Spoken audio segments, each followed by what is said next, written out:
leave for them in the record. Right. 2011. Yeah, I'm leave for the beat. Yo guys, welcome back to SempreInter TV. Here to review one of the easiest derby wins I can remember in recent memory, 2-0. And of course, to review it all, I've got my right hand man with me, Cammy Anderson. What's up, Cammy? Hi mate, thanks again for having me on. What a great time to come on. Great to have you on, and I can see that top that you have on, Cammy. Tell me all about it, tell me all about Inter's performance. As the t-shirt shows, Milan has been black and blue since 1908, and I'm delighted that it's managed to stay that way.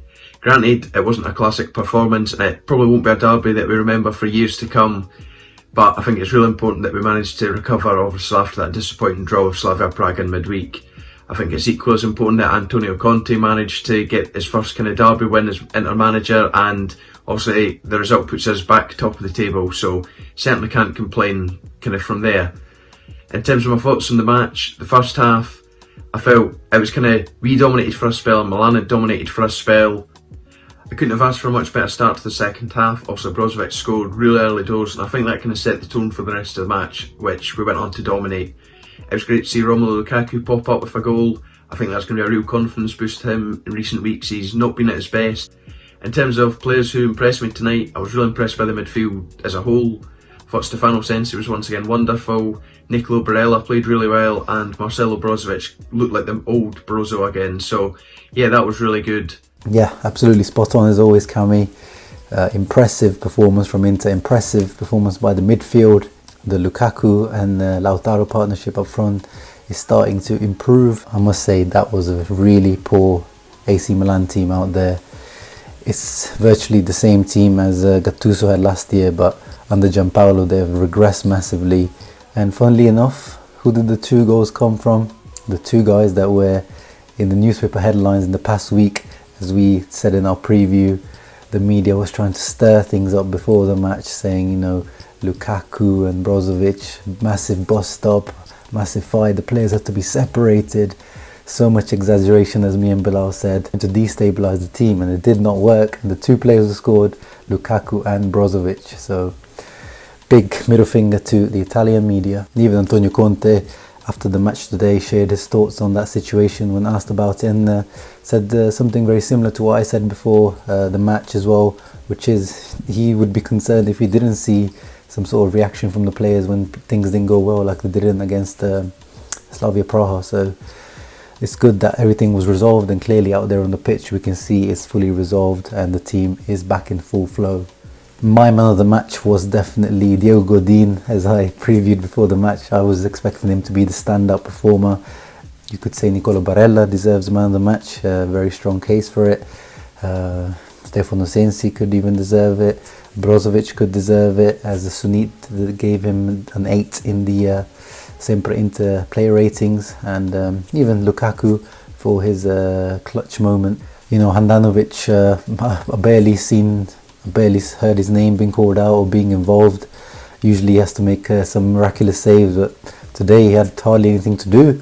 And of course that's thanks to that beastly back line of Skriniar, De Vrij and Godin, who barely let anything through, and when they did let through, it was disallowed quite rightly for handball. Boom, boom, boom, PIATEK once again, misfiring, getting bullied again. I mean, I can't blame him, that back line is absolutely monstrous. And once again he proves how he offers nothing to the game unless he's in the box receiving crosses or passes. In terms of build-up play, he's even worse than Icardi. He's literally a pure poacher, offers nothing to the game. Shout out to Lukaku, who, you know, we've questioned his big match scoring record, and today he came up trumps. But should we consider Milan a big match anymore? The way he bullied Romagnoli for the goal. I mean, Romagnoli was trying to push him, but the strength of Lukaku, I mean, the boy didn't even move by an inch. Look at the strength! Look at the strength! Look at the strength! Look at it! Overall, a pretty much perfect performance from the team. Very good to see Barella improving his performance finally. A lot of people were starting to criticise him already, but as we already said, you know, calm down guys, it's the beginning of his career at Inter. He'll take his time and today he came up trumps with a great assist and a good performance overall, especially in the second half, although he kind of struggled in the first half with some of his passing and the touches. As I said, Milan were really poor. I was not impressed with them at all. They played on the counter, which is not part of, you know, the Gianpaolo way of playing. The only time they bothered us was on the counter with the pace of Rafael Leao, who had an impressive game, I must say.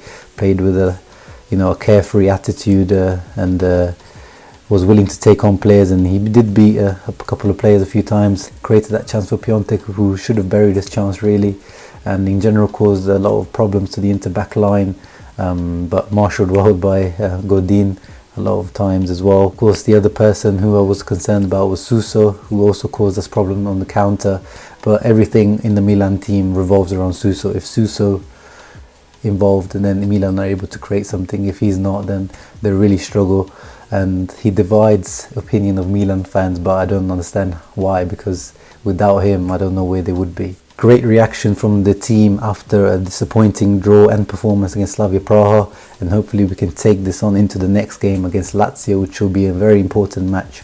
Thanks to Cammy for joining me. Thanks again for having me on, mate. Looking forward to being on next time. And guys, as always, please comment down below who do you think was the man of the match, who impressed you the most. And as always, please like and subscribe. And as always, Forza Inter. Ciao.